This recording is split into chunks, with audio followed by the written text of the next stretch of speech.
Le vampire le plus célèbre au monde n'a jamais existé. L'écrivain qui l'a inventé n'a jamais posé un pied dans le château que des millions de touristes visitent aujourd'hui en son nom.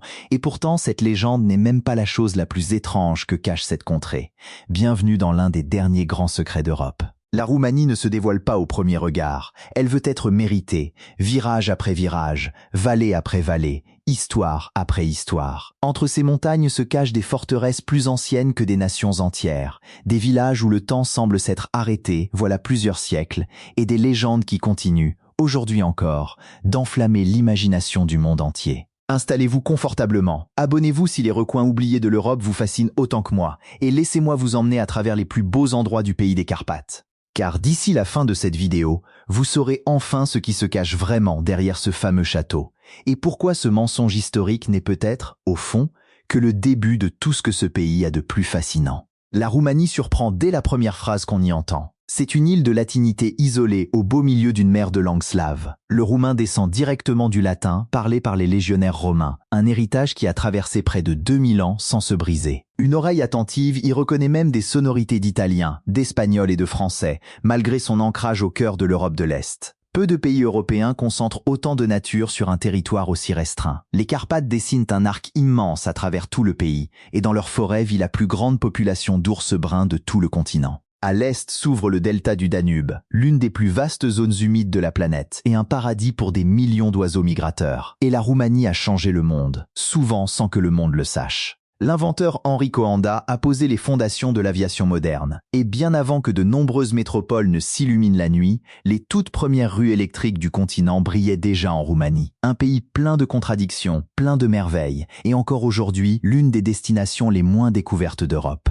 Commençons notre traversée, là où les Carpates enlacent une cité tout entière. Kronstadt, que les Roumains appellent Brazov, se blottit dans une cuvette au pied du mont Tampa. Et dès le premier regard, on comprend pourquoi tant de voyageurs la considèrent comme la plus belle ville du pays. Des toits de tuiles rouges se pressent les uns contre les autres, des collines boisées s'élancent en arrière-plan vers le ciel, et tout en haut, en lettres blanches géantes, le nom de la cité domine la scène, presque comme à Hollywood.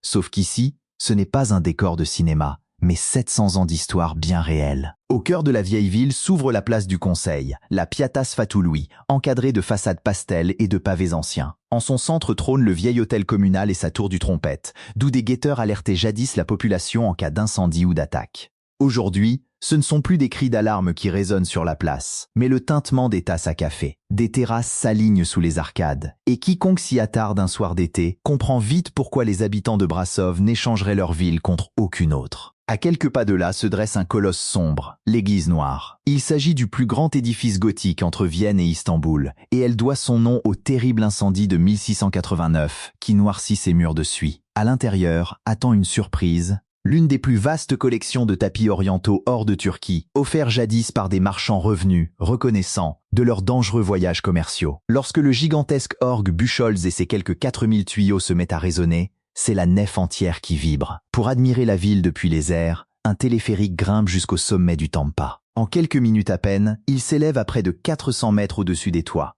Et soudain, Brașov tout entière s'étend à vos pieds. Une mer de tuiles rouges, cernée de chaînes montagneuses verdoyantes qui s'empilent jusqu'à l'horizon. Au retour, gardez l'œil ouvert sur un détail discret, glissé entre les maisons, la Stradasfori, la ruelle de la Corde, qui avec à peine plus d'1 mètre de large compte parmi les rues les plus étroites de tout le continent. Brașov n'est qu'une entrée en matière, car les véritables trésors de la région attendent hors les murs. Le premier se dévoile après un court trajet seulement. Sur un piton rocheux, des lettres géantes annoncent le village bien avant qu'on ne l'atteigne Rasnov. Au-dessus, perché sur un éperon calcaire de 200 mètres, veille une forteresse paysanne comme il en existe peu ailleurs en Transylvanie. Contrairement au château des princes, la citadelle de Rozno fut bâtie par le peuple lui-même, un refuge où des communautés entières se retiraient avec bétail et provisions chaque fois que des armées traversaient la région. Derrière ces remparts massifs se cache un véritable village miniature, ruelles, étroites, maisonnettes, une chapelle. Depuis les créneaux, le regard embrasse tout le Burzenland,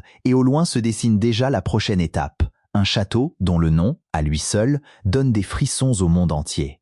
Certains lieux dépassent largement leurs propres murailles. Le château de Bran en fait partie. La Thursburg s'accroche avec défiance à un rocher qui surplombe le col du même nom. Ses tours et ses encorbellements semblent littéralement jaillir de la pierre, et derrière elle se dressent les sommets carpathiques, composant un décor qu'aucun studio de cinéma n'aurait su imaginer plus grandiose. Rien d'étonnant à ce que ce château précis soit devenu le foyer de la légende la plus célèbre de Roumanie Dracula. Bram Stoker, l'écrivain irlandais du célèbre roman vampirique, n'a jamais mis les pieds en Roumanie. Mais sa description du repère du comte correspond de façon si troublante à Bran que le monde entier a fini par trancher. Ce ne pouvait être qu'ici. Ce qui est historiquement attesté, en revanche, c'est que Vlad l'Empaleur, le personnage réel qui inspira ce roman, guerroya dans cette région et emprunta plus d'une fois le col de Bran.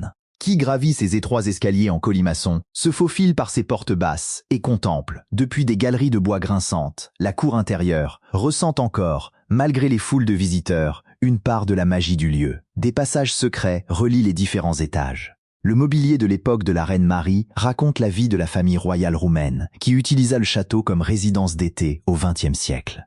Non loin de là attend une autre facette du Moyen-Âge, celle où il ne s'agit plus de mythes, mais de quotidien véritable. Chesburg est un lieu de ce genre. Sa vieille ville, perchée sur la colline de la citadelle, est considérée comme la cité fortifiée médiévale, habitée la mieux conservée d'Europe, entièrement classée au patrimoine mondial de l'UNESCO. 9 des 14 tours de défense d'origine veillent encore sur les remparts, chacune autrefois entretenue par une corporation différente, tailleur, cordonnier et tameur. Son emblème est la tour de l'horloge dressée au-dessus de la porte principale, dont la flèche baroque, couverte de tuiles vernissées, scintille au soleil, et dont le mécanisme à automate indique fidèlement l'heure depuis des siècles. Depuis sa galerie, la vue embrasse toute la cité. Entre les façades jaunes, roses et bleues de la ville haute se dresse le bâtiment le plus chargé d'histoire de Chesburg, la maison natale de Vlad l'Empaleur.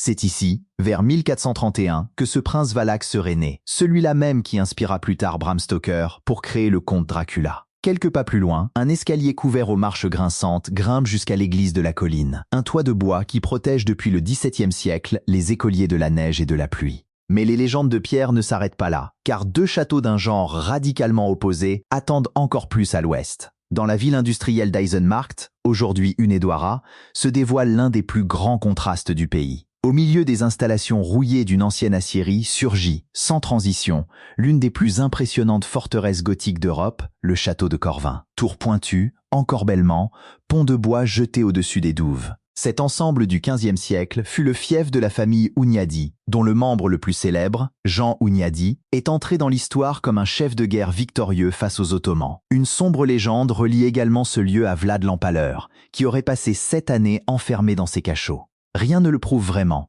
mais les geôles du sous-sol se visitent, et sa silhouette photogénique en fait régulièrement le décor de tournages internationaux, films comme séries. Le second château de cette double étape en est l'exact opposé.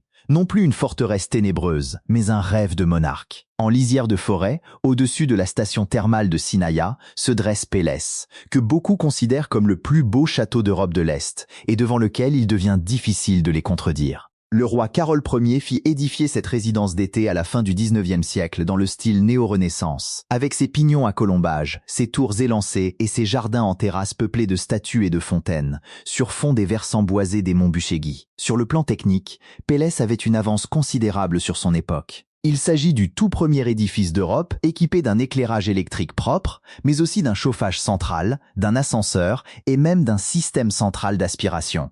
Mais les Carpates ne se résument pas à des légendes. À quelques kilomètres à l'ouest attend un monde où ce ne sont plus les vampires qui règnent, mais la nature elle-même. Le Königstein, en roumain Piatra Craiului, forme une crête calcaire de 25 km, étroite et acérée, qui domine les forêts environnantes et compte parmi les terrains de randonnée les plus spectaculaires du pays. Les amoureux de montagne y trouvent absolument tout ce qu'ils recherchent. Des sentiers paisibles, traversant des alpages en fleurs, des gorges sauvages et romantiques comme celle de Zarnesti, où des parois verticales jaillissent sur des centaines de mètres vers le ciel, et des traversées de crêtes exigeantes où le vide s'ouvre de chaque côté du sentier. Le parc national constitue également l'un des derniers grands refuges européens pour les ours bruns, les loups et les lynx. Le petit matin s'y révèle particulièrement magique, lorsque la crête baigne encore dans la première lumière et que les sentiers restent déserts. Plus au nord, au-dessus de la vallée de la Prahova, les monts Buchéguy se dressent comme un rempart infranchissable, leurs parois plongeant à la verticale sur plus de 1000 mètres. Là-haut, pourtant, sur le vaste plateau sommital,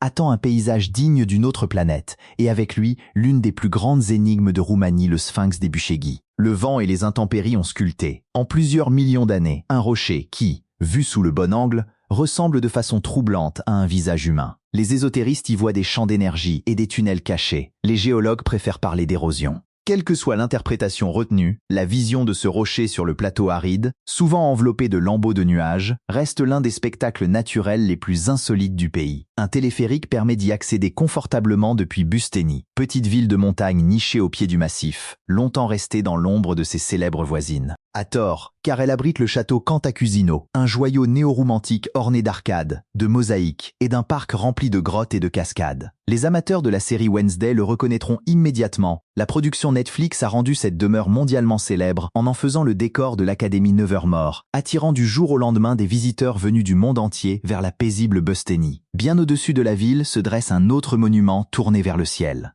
Sur la crête sommitale du Karaman se dresse la Croix des Héros, haute de près de 40 mètres, érigée dans les années 1920 en mémoire des soldats tombés lors de la Première Guerre mondiale. Elle est considérée comme la croix sommitale la plus haute de ce type au monde et reste visible depuis la vallée à des kilomètres de distance. C'est d'ici que nous jetons un dernier regard sur la Roumanie centrale, avant de prendre lentement la direction de l'ouest. Certaines routes se contentent de vous mener quelque part. Celle-ci est la destination à elle seule. Sur plus de 90 km, la Transfagarazane serpente à travers le massif du Fagaras et grimpe à plus de 2000 mètres d'altitude en d'innombrables lacets qui remontent une paroi rocheuse démesurée, virage après virage, jusqu'à ce que la chaussée finisse par disparaître entre les sommets. L'émission britannique Top Gear l'a jadis élue plus belle route du monde, et quiconque l'a parcourue comprend pourquoi. Elle n'a pourtant jamais été conçue comme une attraction touristique. Nicolae Ceausescu la fit dynamiter dans les années 1970 comme voie militaire stratégique à travers les Carpates, après l'invasion soviétique de la Tchécoslovaquie. Sa vocation militaire appartient désormais au passé.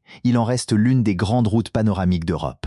En chemin, des cascades se jettent juste à côté de la chaussée. Des troupeaux de moutons bloquent parfois l'asphalte. Et avec un peu de chance, un ours brun surgit du sous-bois. Ces animaux ont appris à associer les voitures à de la nourriture et apparaissent régulièrement en bord de route. Aussi tentante que soit la photo, gardez vos distances et ne nourrissez ces ours sous aucun prétexte. Au point culminant de la route attend la récompense. Le lac Balea, un lac glaciaire niché dans un cirque rocheux dont la surface reflète, les jours sans vent, les sommets environnants. Côté sud, la route suit la rivière Argèse jusqu'au barrage de Vidraru, un ouvrage voûté de plus de 160 mètres de haut qui s'élance avec élégance entre deux flancs de montagne et qui comptait, lors de son achèvement, parmi les plus grands d'Europe. Point important pour organiser votre visite, le tronçon le plus élevé n'est généralement praticable que de juillet à octobre, à cause de la neige. Redescendons maintenant des lacets vers Hermannstadt, une cité qui, au sens propre, ne vous quitte jamais des yeux. Pendant des siècles, elle fut le centre des Saxons de Transylvanie, des colons germaniques arrivés dès le XIIe siècle, qui bâtirent leur cité sur le modèle de l'Europe centrale. Cet héritage reste visible à chaque coin de rue, et une partie de la population y parle encore allemand aujourd'hui. Le centre se compose de 3 places, qui se prolongent l'une dans l'autre. La Grande Place, bordée de maisons bourgeoises baroques et du palais Bruckenthal,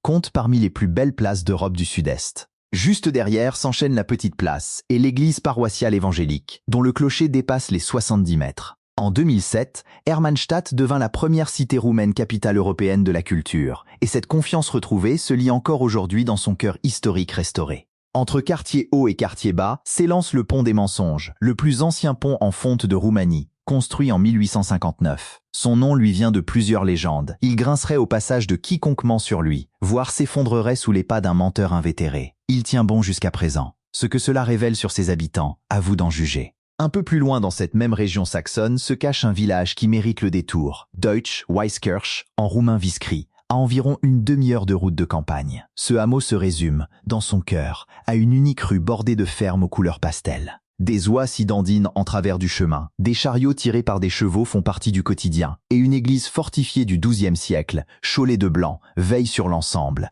elle aussi classée au patrimoine mondial de l'UNESCO. Le village doit une partie de sa renommée au roi Charles III de Grande-Bretagne. Le monarque britannique est tombé amoureux de ce hameau, y a acheté une ferme, et œuvre depuis des années pour la préservation des villages saxons de Transylvanie. Difficile de trouver un aperçu plus fidèle de la Roumanie rurale d'autrefois.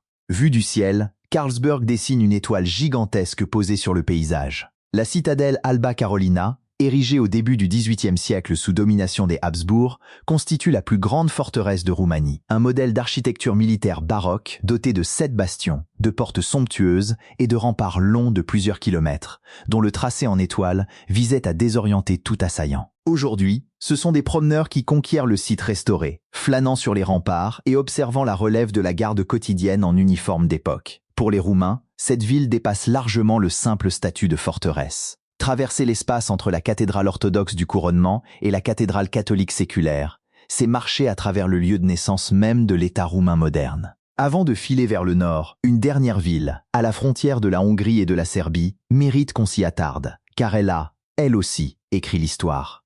Témésoire fut toujours en avance sur son temps, première ville d'Europe continentale à s'équiper d'un éclairage public électrique. C'est ici que débuta, en décembre 1989, la révolution qui renversa la dictature de Ceausescu, et en 2023, elle porta à son tour le titre de capitale européenne de la culture. En raison de son passé habsbourgeois, on la surnomme volontiers la Petite Vienne, et quiconque flâne sur la place de l'Union comprend instantanément la comparaison. Des palais baroques jaunes, turquoise et roses encerclent la vaste esplanade.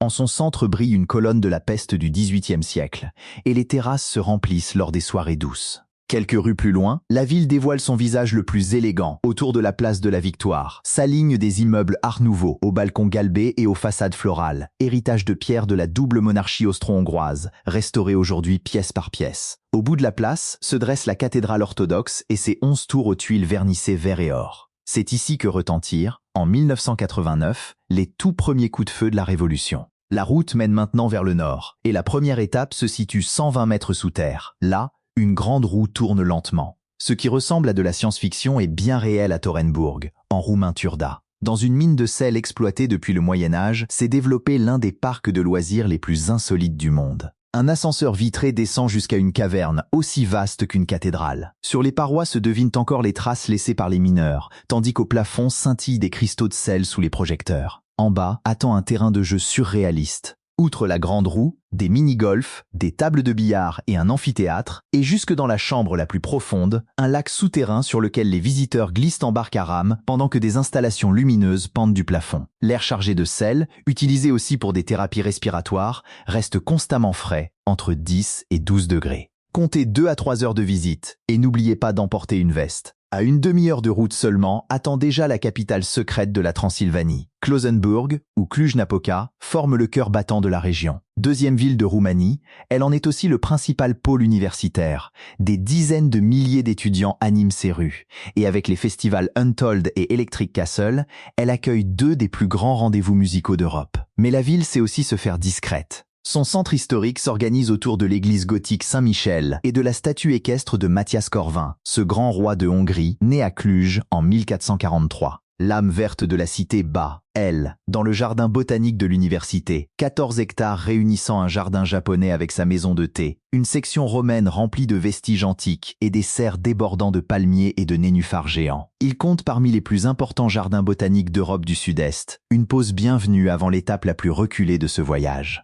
Direction l'extrême nord, une région où le temps semble ralentir sensiblement. Le Maramur, collé à la frontière ukrainienne, passe pour la région la plus traditionnelle de Roumanie, et quiconque y met les pieds comprend vite pourquoi. Des paysans fauchent encore leurs prés à la faux, des meules de foin parsèment les pentes, et le dimanche, de nombreux habitants revêtent le costume traditionnel. Qui cherche une vie rurale authentique la trouvera sans doute dans le village de Breb, où quelques pensions accueillent des hôtes entre vergers et maisons de bois au toit de bardeaux. La région doit surtout sa réputation à son architecture de bois. Le meilleur exemple en est le monastère de Barsana, un ensemble d'églises et de bâtiments d'habitation dont les tours effilées comptent parmi les plus hautes constructions en bois d'Europe, assemblées sans le moindre clou, uniquement grâce à un savoir-faire charpentier transmis de génération en génération.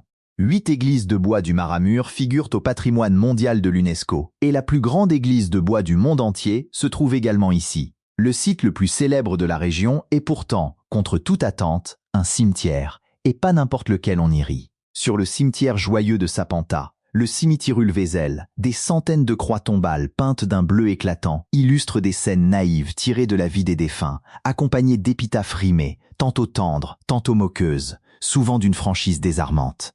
On y taquine une belle-mère d'un clin d'œil, on y raconte envers l'amour du villageois pour son eau-de-vie. Cette tradition fut initiée dans les années 1930 par le sculpteur sur bois Stan Johan Patras, et ses successeurs la perpétuent encore aujourd'hui. Pour clore cette étape, une balade en mocanita au départ de Viseutsus s'impose, la dernière ligne forestière à vapeur encore régulièrement exploitée en Europe. Construite à l'origine pour le transport du bois, cette voie étroite fait aujourd'hui grimper ses visiteurs, installés dans des wagons ouverts, le long de la vallée reculée de la Vaseur. Le sifflet de la locomotive résonne contre les versants, tandis que défilent, de part et d'autre, des forêts où vivent encore ours et lynx. Le circuit dure environ 6 heures, et il vaut mieux réserver ses billets à l'avance en haute saison. Depuis le Maramur, la route bifurque vers l'est, en direction de l'ancienne capitale de la Moldavie. Tout au nord-est du pays, à quelques kilomètres seulement de la frontière avec la République de Moldavie, attend la capitale culturelle secrète de la Roumanie. Iași fut pendant des siècles la résidence des princes moldaves, et même, par intermittence, la capitale du pays. C'est ici que fut fondée, en 1860, la première université de Roumanie, ici aussi que le poète national Mihai Eminescu composait ses vers, sous un tilleul du parc de Copu qu'on entretient encore aujourd'hui comme un monument.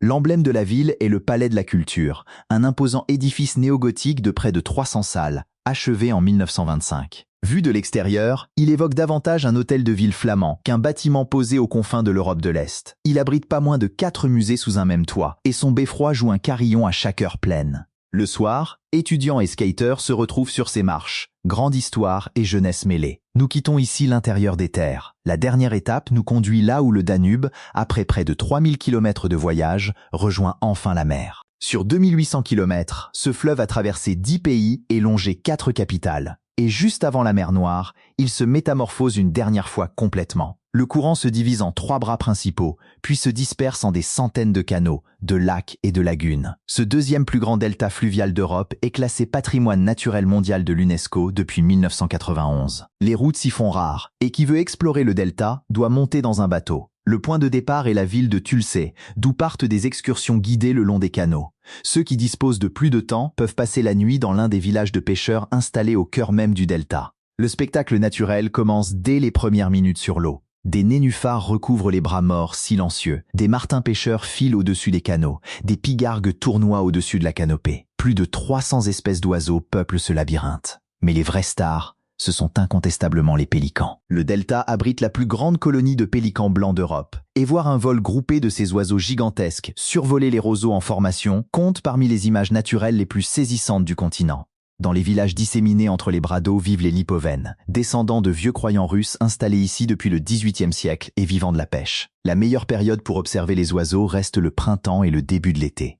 Et là où s'achève, le delta commence le littoral. Constanța fut fondée voici plus de 2500 ans par des colons grecs sous le nom de Tomis, ce qui en fait l'une des villes les plus anciennes continuellement habitées du pays. Son bâtiment le plus emblématique se dresse juste au bord de l'eau, l'ancien casino, un édifice art nouveau de 1910, reconnaissable à ses fenêtres en forme de coquillage. Longtemps laissé à l'abandon, il fut considéré comme la plus belle ruine d'Europe, avant d'être restauré avec soin et de retrouver aujourd'hui tout son éclat sur la promenade, tandis que les vagues de la mer Noire viennent battre la jetée. Au nord de la ville s'étend Mamaia, la plus grande station balnéaire du littoral roumain, avec ses kilomètres de plages de sable, ses hôtels et ses clubs de plage, cœur touristique du pays en été et véritable contrepoint méditerranéen au paisible village de montagne du nord. Il reste une dernière étape, la plus grande, la plus bruyante et la plus contradictoire de toutes les villes roumaines. Aucune cité ne reflète le pays avec autant de franchise que sa capitale. Bucarest, c'est à la fois le faste et les barres d'immeubles, la belle époque et le béton. Avant la Seconde Guerre mondiale, on la surnommait le Paris de l'Orient pour ses boulevards et ses villas.